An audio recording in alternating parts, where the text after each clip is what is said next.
नमस्कार। आज हाम्रो यो प्रोजेक्ट 777 एउटा नयाँ एपिसोडमा आएका छौँ हामी। आज हाम्रो पाहुना हुनुहुन्छ ज्यान टर्नर। उहाँ 1980 को दशकमा नेपालमा ट्रेल रनिङको प्रथम आयोजना गर्नुभएको, साथै नेपालमै नै पहिलोपटक ट्रायथलोनको आयोजना गर्नुभएको 90 को दशकमा। आज यस कार्यक्रममा हामी उहाँलाई निम्त्याउन चाहन्छौँ।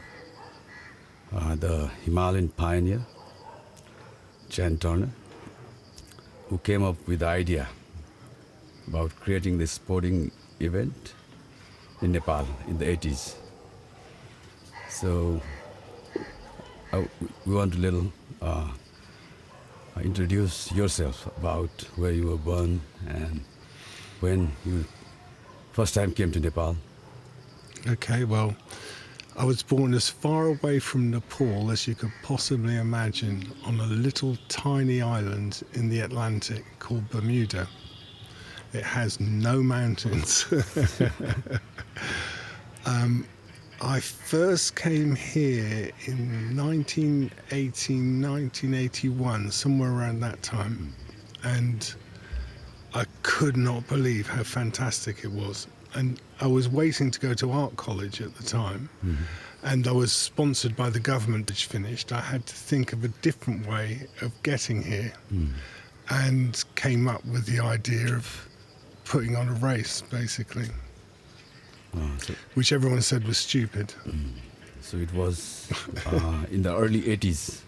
Yeah, that was in 1985. That was when we thought out the Everest Marathon, me and Tony Hunt. Yeah. So you were here in Nepal in the 80s, right? Yeah. So yeah. it was the beginning of the tourism, like the trails and. Well, then in the beginning of the 80s, Pokhara was pretty much a small, sleepy village next to an amazing lake. There was, no restaurants and things here. There was about 3-4 hotels, no traffic, lots of boatsmen, and it was fantastic. It was the most amazing place. Having said that, now you go to Pokhara now and it's big buildings and big hotels and lots of people on holiday, and it's still fantastic because it's Pokhara. Pokhara has its own magic and has to move with the times, basically.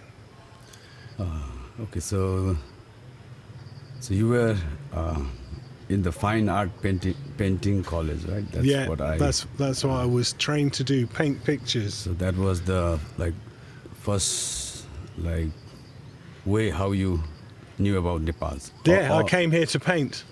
I came here purely to paint, and but had to work out a way of getting here where it wasn't costing me a lot of money, which came up with. That's where we came up with the idea of doing something like putting on a race. I mean, the idea of the race it came from being here before and seeing what the porters and the kitchen crew and the trekking staff were doing, and thinking these guys with a bit of training could be world-class athletes. That's really where the idea came from. So Everest Marathon, right? It was 1985. That's when we pioneered it. Me and Tony went up and worked out whether you could do it in 85, but it took 2 years till 1987 before we could actually, put on a proper marathon, which we did with Diana Penny, and I always said it should be every year, but she was running it every 2 years. So the next one was 1979. So what? No, sorry, 1989, not 79. 89. Okay, so before, with the idea of doing the Everest marathons, like personally, did you like ever participated in marathon, or like Yeah. what inspired you to do race in? Tony Hunt organised a half marathon, and I ran that with him. I hated running at school, right? Didn't want to do anything to do with it, but Tony persuaded me to do his half marathon, and that's really what started me running. Because after a while, you realise it's all in the mind. It's nothing to do with the body. So that's what started me off running. Yeah. But I'd already been to Nepal at that point, and I persuaded Tony to come because he wanted to see Everest. So I said, well, why don't we organise a marathon on Everest? And he's the only person in the world who thought it was a good idea. Everybody else thought it was the dumbest, most stupid idea they'd ever heard. But Tony thought it was a good idea, and that was enough. Marathon madness on mountains. That's it. People are going to die. Yeah, people are going to die. It wasn't until people thought they were going to die that they sent their money. Okay, before that they were interested. When they knew they could die, they sent their money. So at that time, so how, like, you collected the runners, like whether you advertised? Yeah, we advertised it, and the thing with all events in UK, Europe. In the UK. But the thing with all events is you've got to get into the newspaper, into the magazine, and that's got to be your main aim, not advertising. Getting journalists to cover the story. Because that's worth more than the advertising. Yeah, because the race gonna be in the highest altitude in the whole world. So maybe people thought it's not a good idea. They all said it was a bad idea. Everyone said it was a bad idea, except Tony Hunt and Diana Penny. Diana Penny said, yeah, what's the problem? And so there was no problem. So I heard like 30 plus interested runners were there in that. To start with, 35 said they were interested. But as soon as the newspaper said you're going to die, then 80 people sent their money within a week. Because you know what, ultra runners are different. They're made differently. Yeah. So this Everest marathon, so like me myself also we are into the trail running as well. So I could see now they do, I think, with the different team organization. Yeah, there's two. I think there's two different organisations now that do it. I think Diana stopped, and I don't know whether that one's carrying on anymore. And the other one is Bikram Pandey's Everest, Tenzing Hillary. Tenzing Hillary Everest marathon. Yeah. So like the first, there was half marathon, right? But now I think they're doing 70K as well and 42 as well. Yeah, they're really going for it. Okay. They seem good. I talked to Bikram Pandey. He seems like a nice man, and his sons. They seem to have it pretty well organised, doing it for the right reasons. You organise a race. This isn't a way to make money. Yeah. It's a more stupid idea to think you're going to make money than to run a marathon on Mount Everest. Exactly. Yeah. It's not that easy to organize the race in every part as well. Okay, so I want to hear a little something about the Annapurna triathlon. That's like what I read. Even I watched your YouTube video, so I could see like really nice video of the triathlon, and it was the first ever triathlon, right? In Nepal. It was the first in Nepal. Yeah, and it after I'd done the Everest marathon twice, I wanted to do my own race. Okay, so I thought from the idea of the Everest marathon came from a trek up here. From Muktanath to Pokhara, when I was thinking about how do you make an event in Nepal, came from that trek. But once we'd done the Everest Marathon a couple of times, I I always loved Pokhara and I loved the lake, and I thought it was so obvious to swim the lake and to cycle and to run. It seemed so obvious that, yeah, I got a couple of people interested to help. Like all things, first you have to prove the idea. When it started, there was only 2 people competing, and I was one of them. Okay, and the other one was Bernie Shrewsbury, who was the triathlon. Yeah, and he was the European champion or something. So he won. But what we did was we generated the publicity to so the second year more people came, and that's basically what we did all the way along. Went for the publicity, went for the news story. So it was in the 90s, early 90s? Yeah, yeah, that's it. We ran it 8 times. Okay. And it was very successful. At the time, it had a lot of television coverage and helped, even today, today got stopped by someone who remembers swimming in it or running in it, or, So it's great. But you couldn't do that now in Pokhara, So how long it was going? 9 years? It was going for 8 years. 8 yeah, years. yeah. Yeah, I watched the YouTube video you posted in your channel, and it was when I was young. It was a huge event. It was huge. Triathlon. It was huge. After watching the video also, I could feel like more than 13 different countries, athletes were participating. Yeah, and it was watched by something like 400 million people. So. And what I knew that the chief guest was the minister, C.P. Mainali. That's it. And even had a local holiday here in Pokhara. So. That's right. So, in this Annapurna triathlon, our Ramesh Bhattajan was also you guys were together team? Yeah, it could not have happened without Ramesh. When we started it, it was a small event with a few tourists in it. As soon as Ramesh came on board, it was like a military exercise, and it was brilliant. He had the whole thing organised, and the sandwiches arrived on the table of the timekeeper in Kare at 10 to 12. He was an absolute genius in organising, I have to say. It would never have happened without him. We used to not only mark the course out, but we would dig the post holes together. He was hands-on. Yeah, fantastic man. It's a superhuman.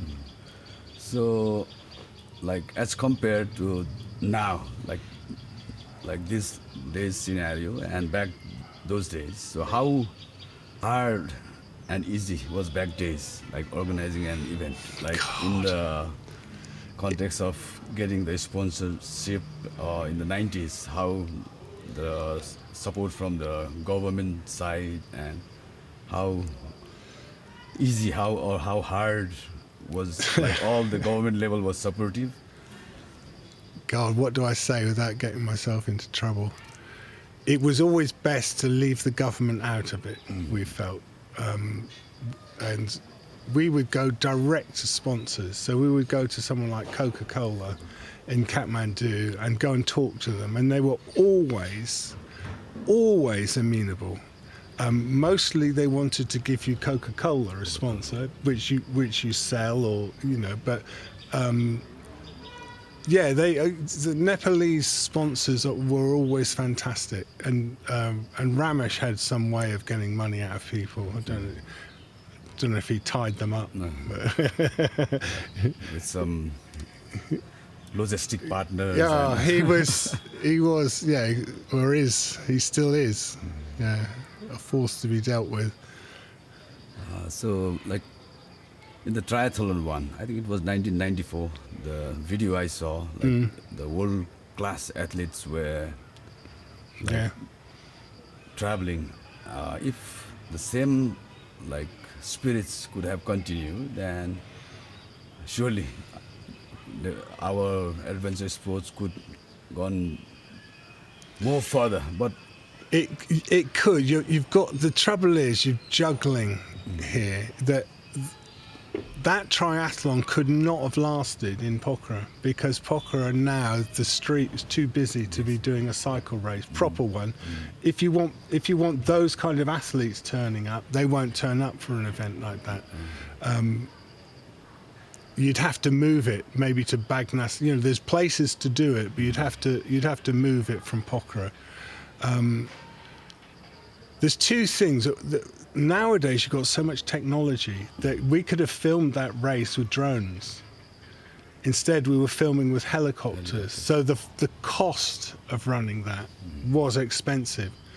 And we didn't make money on it, because we basically said to the film company, you spend the money, you make the money, because we knew that the publicity was worth more than the money. And so it turned out. It's something, you know, whatever you're doing, it's that you have to stop thinking about sponsorship and think about advertising, because that's what it is. And, you know, if you can get the right story to the press or to the television, people will want to back what you're doing, because it's cheap advertising for them. So you still could see the possibility here in Nepal for the big race, like the big organizer. Yeah, I see Nepal as it's only just beginning, but there's certain things they're going to sort out. Traffic control's one of them. But if in terms of you've got to play to your strengths. What Nepal has got is these amazing mountains, and that's where you should be doing your running, because nobody can compete with that. There's nowhere in the world can do what you've got there, and so that's where you should be designing your runs. But you should also be training athletes to run marathons, and you know, more running. Get into the Olympic thing. I see no reason. Some of the things I've seen Nepalese runners do, I see no reason why they can't be in the London Marathon, winning the London Marathon, or, you know, give the Africans a run for their money. I've always thought it. I've always thought that. It's about opportunity. Yeah. Annapurna 100. Okay. So,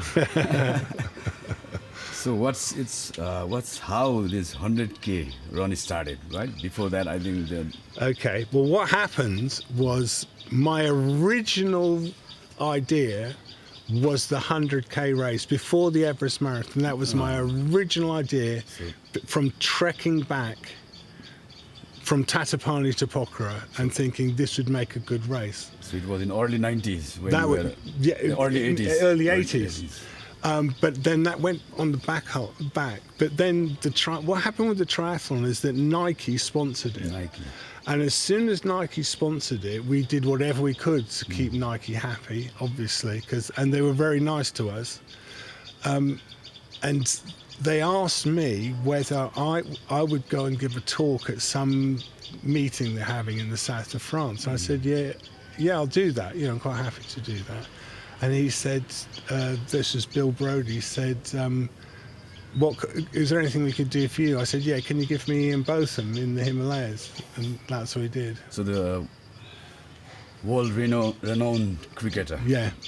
And he came through Nike, and we designed the race around that. What we could do as a new race, and use that publicity, which is what we did. So the cricketer, like Ian. Yeah, Beefy as we called him. Yeah. So he's the one to have the concept about 100K. No, I had the idea. Okay. I had the idea. But he sponsored it, basically. He came and supported it. So he came in Nepal as well? Yeah, he came here in Pokhara and went up onto the course. Yeah. And he was fantastic. It was such a brilliant ambassador for Britain and for Nike, and yeah, he was fantastic. His behaviour was immaculate, I have to say.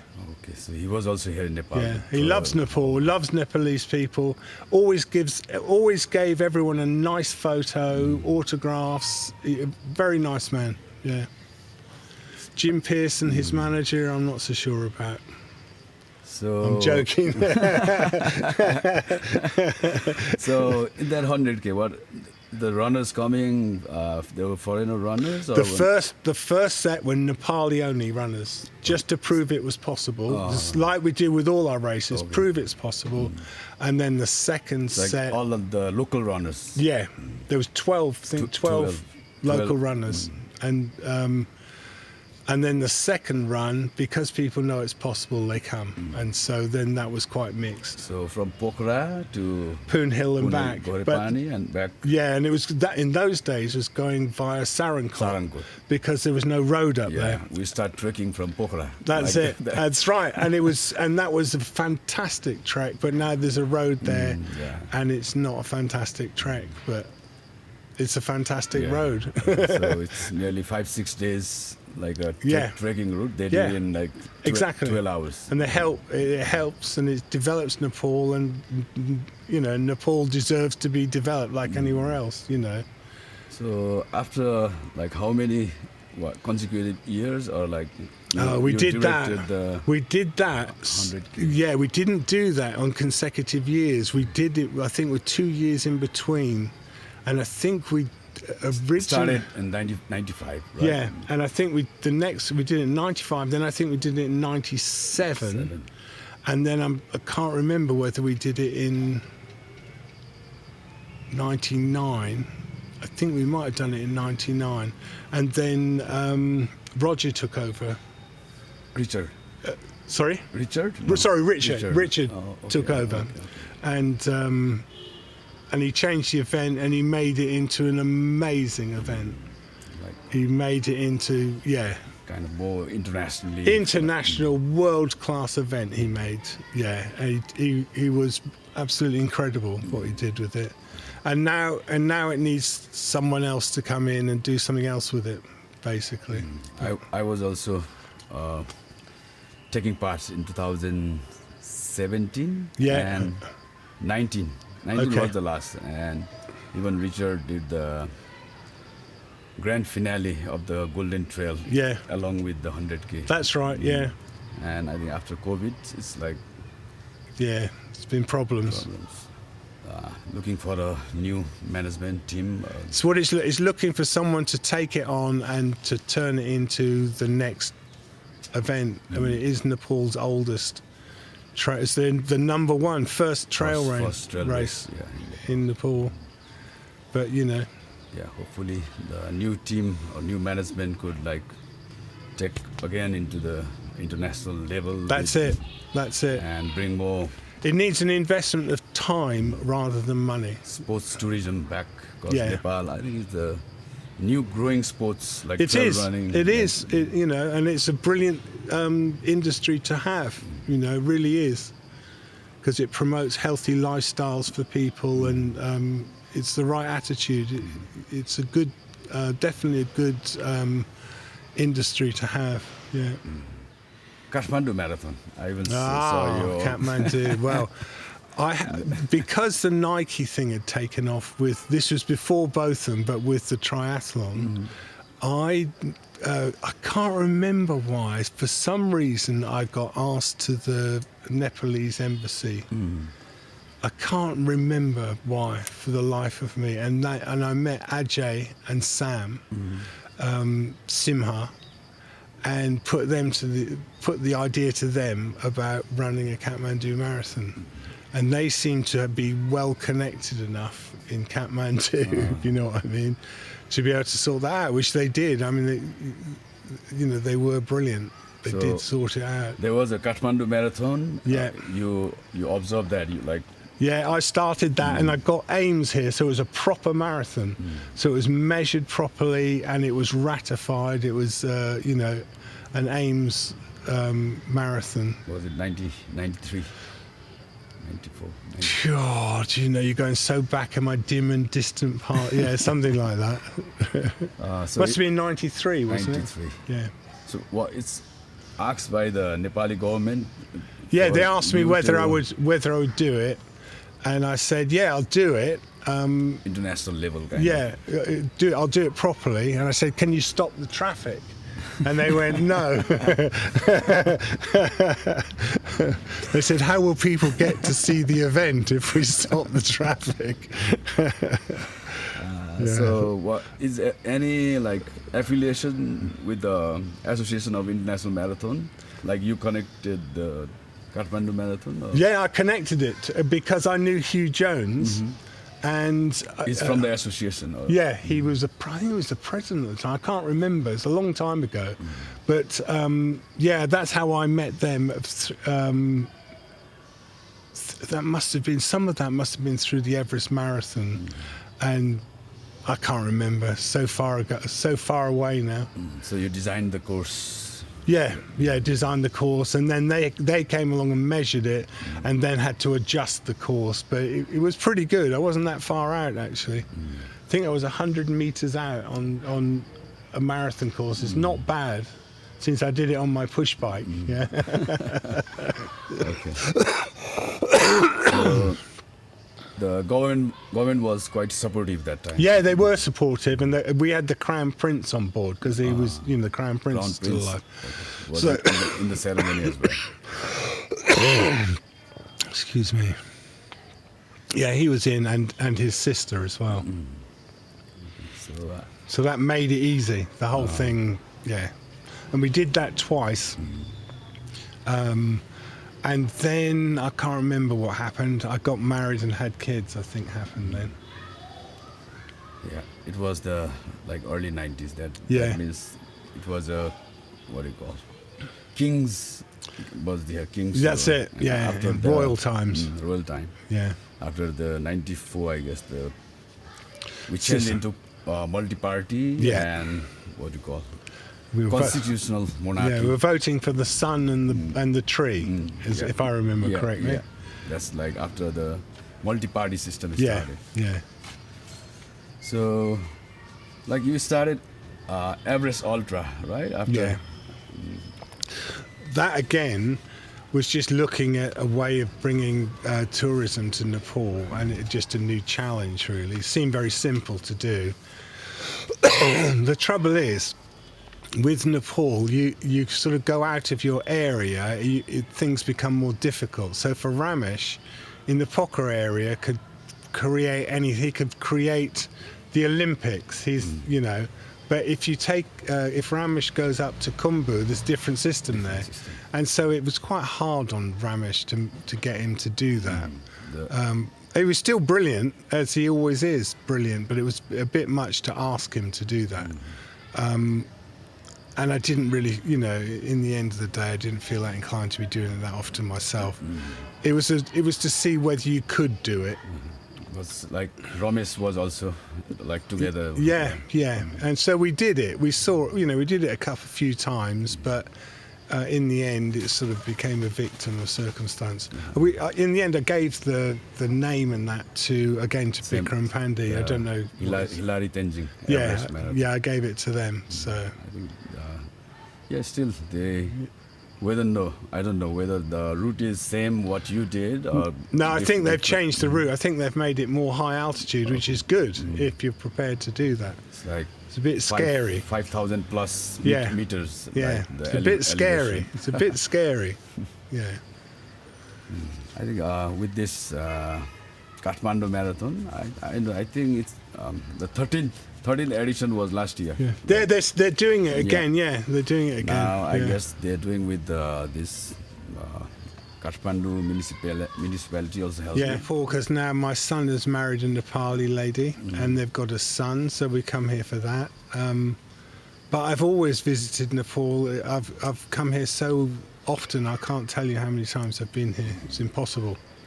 And Jackie loves it. We brought the kids here when they were young.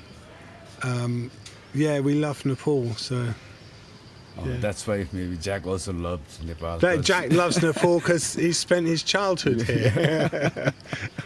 So it's like home to him, You can hear him speak Nepali. It's better than his English. Rather going to Disneyland. Coming to Nepal. Exactly. But he went to Disneyland as well, so he's had the best of both worlds. So these are the things that captivate you, that makes you to love Nepal, right?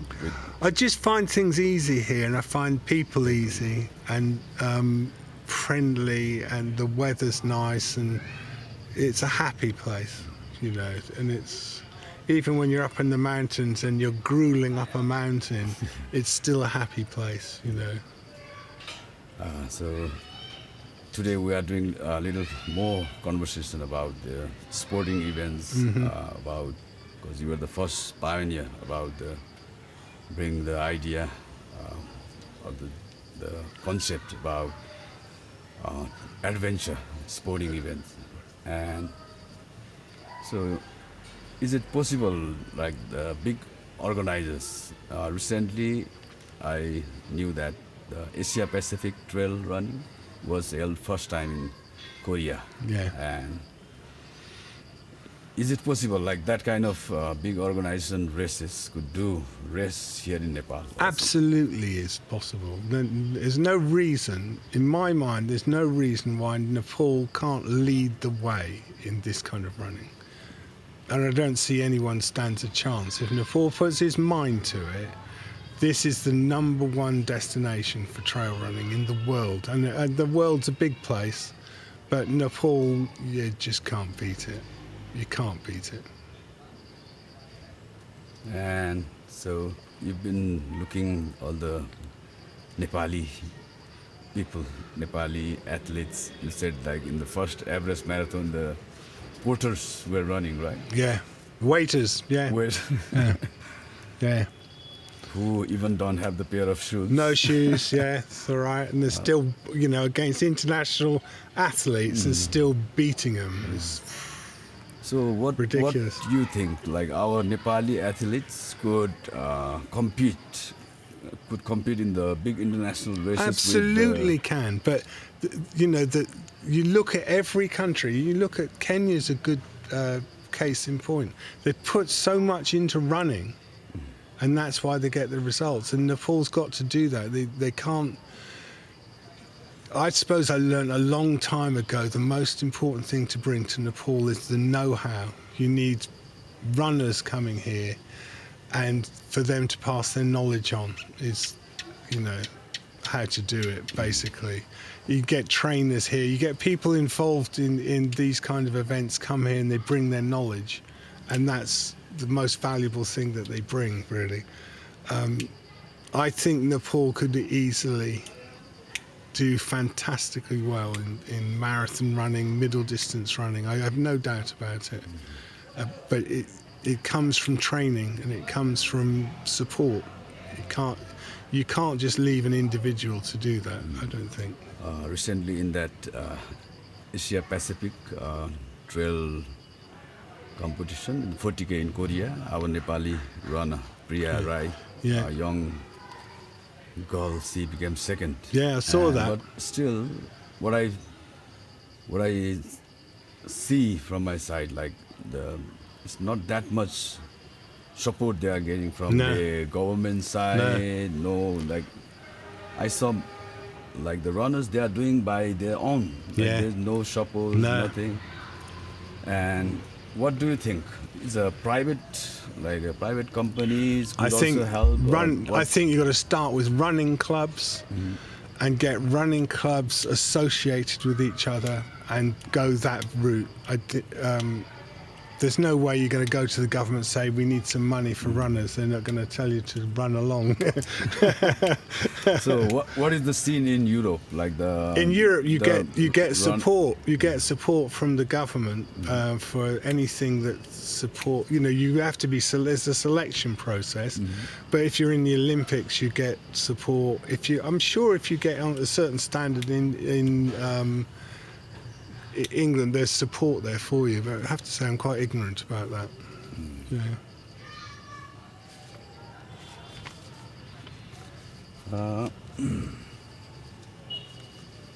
So, about the events, because you've been creating or designing the sporting events. So, when you look back the events you did organize, which one do you think was like most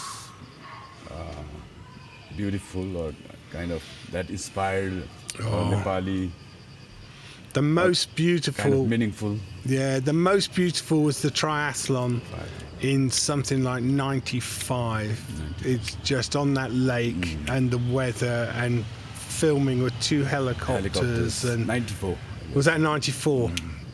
Just that was amazing. That was a amazing. local holiday here. In Yeah, and it Pokhara. was, and we had the buzz. We had the footage on the television, and it was amazing. I remember I was in my school days. Maybe I was in class 5. Yeah, 5. Yeah. Our school, like friends or like big brothers, they also took part in this Really? Really? school event. Really? And Pepsi was the one. Oh yeah, okay, yeah. And I saw your YouTube channel, and we could figure out how Yeah, was Pokhara's Sarangkot. yeah. And at that time, right, was 2 helicopter filming. 2 helicopters. Yeah, it was amazing. That was my favourite. But I have to say, the first Everest marathon. Once you'd done that, and you thought, oh, I've just, I knew how important it was, the first Everest marathon to Nepal, because it changed everything in Nepal. I mean, they had stamps out, and it was quite. It changed the psychology of Nepal, and Nepal was known around the world. They can run a marathon on Mount Everest. Wow, and that opened it up. And I think the 100K here opened up all the mountain races here, though. It just, Now, they've been doing. I think Richard started the Great Himalayan Trail. Yeah. Like all yeah. from east to west, all, and even they do like the stage race, Mustang Yeah. stage race. Is he still doing that? I think after COVID is Yeah. Finished. Yeah. I think in coming future maybe. He's a good man, Richard. Good man. Yeah. So you said the triathlon was the most beautiful kind of event. Yeah, that- just the footage was just, stunning. so. And the time of year, because it was in March. So you had rhododendrons and flowers and, yeah.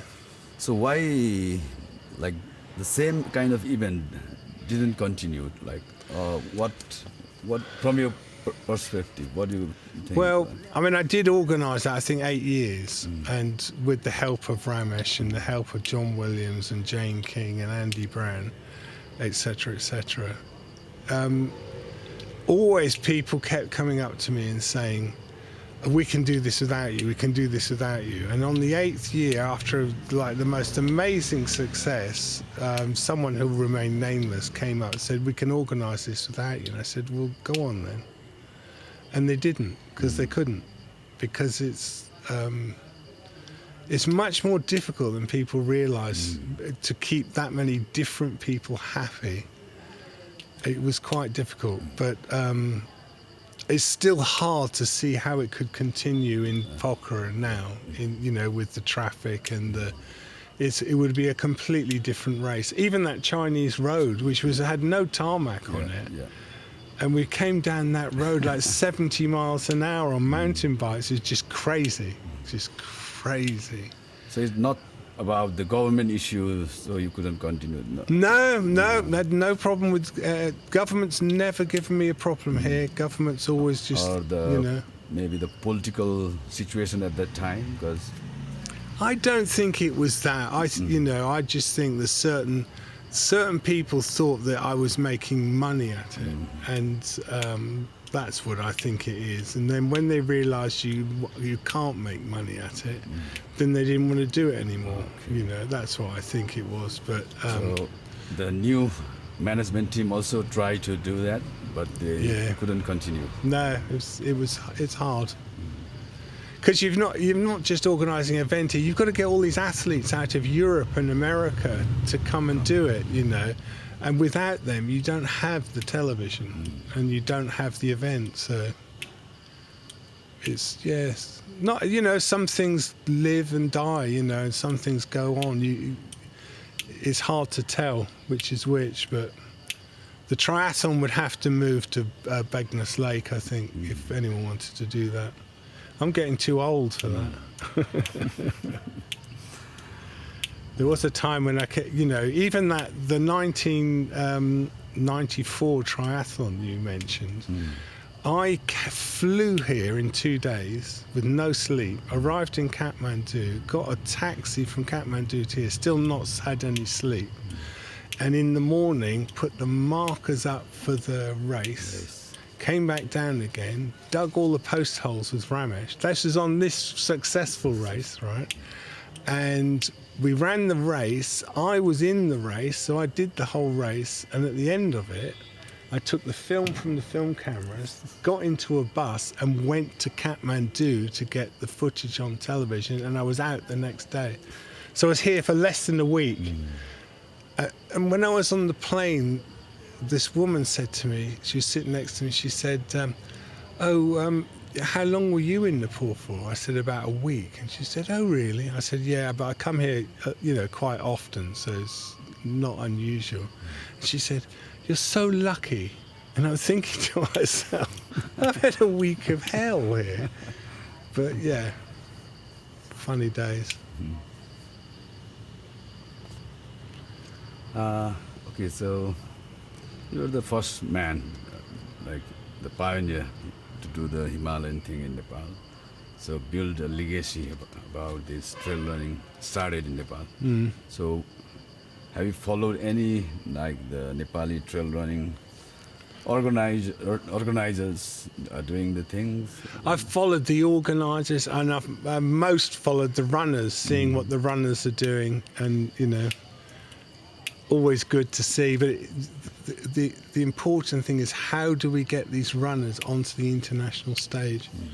It's the most important next step, and it has been a next step for quite a long time. But we need to be getting runners into the London Marathon, the New York Marathon, and as well as the trail running races, obviously. But that's the next hard step for Nepal, is to get that together, so we can show them. So do you have any future plans, or like what next kind of thing what you're thinking about here in Nepal? Well, I was just, happily retired, and I've not stopped since I've retired. But I've come here really, I've wanted to hand over the Annapurna race to someone, and I want to organise this race with Ramesh, which Ramesh is organising a Dalgiri 100 around his village. And I said to him, yeah, I'll help you do that because it's good for his village. And so really that's where I'm concentrating my mind on, just doing that and then retiring, hopefully. No chance.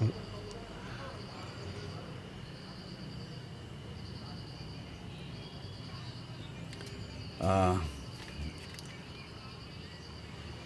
so for those who want to get involved, or like in the races in Nepal, according to your experience, what do you think about the foreigners? Like somebody want to help or want to organize the race? Yeah. What do you give them the encouragement? I just say, come on down. In Nepal, they're very open-minded here. If you wanted to put on a race, I'm sure they'd help you. But they've got races here that Westerners could help enormously with, just by turning up. Bring their blogs, their vlogs, and their social media, and have a great time. There's some great races here. I look at some of the races here and I think, what idiot thought that up, and realised it was me. But yeah, quite. Nepal's different. Yeah, the trails here are definitely different. The what you call the geographic, the mountains, they're all made for the trail. Made for runners, trail the running. adventures. Yeah. But in my point of view as well, we are also involved in a trail running club as well. Yeah. I think it's not that, from the government side, it's not that supportive about. No. Yeah, it's recently there's in this sports council, there's Mountain Running Association is just. Oh really? Just they get the recognition. Okay. And hopefully in the coming future, the government side will also help our runners to compete in the international races. Right. At last, what do you want to give a message, advice about Nepal, not only about trail running or adventure sports, including You know, Nepal and about this beyond country. everything, life, yeah, anything is possible. But you first have to dream what it is that you want, and then if your intentions are right, something good happens. And you can't always get what you want, but sometimes you get what you need. Someone once said to me, it's not about getting what you want, it's about wanting what you've already got. And I think in a way it is, but Nepal is the sort of place where you can have dreams, and it's, you know, Nepal rocks, it's doing well, and you know, set your goals high. Whether you're running or organising or whatever you're doing, set your goals high and believe in yourself, and you'll be able to do it, whatever it is, I'm sure. Thank you, Jan Dai, Thank for you, it's always a joining us pleasure. for this conversation. Yeah, it's always a pleasure. धन्यवाद दाइ. Dhanyavad. हजुर. Thank you, Dai. Is that all right? Yeah. Happy? Yeah? Yeah. You can edit that, can't you? Yeah, fantastic.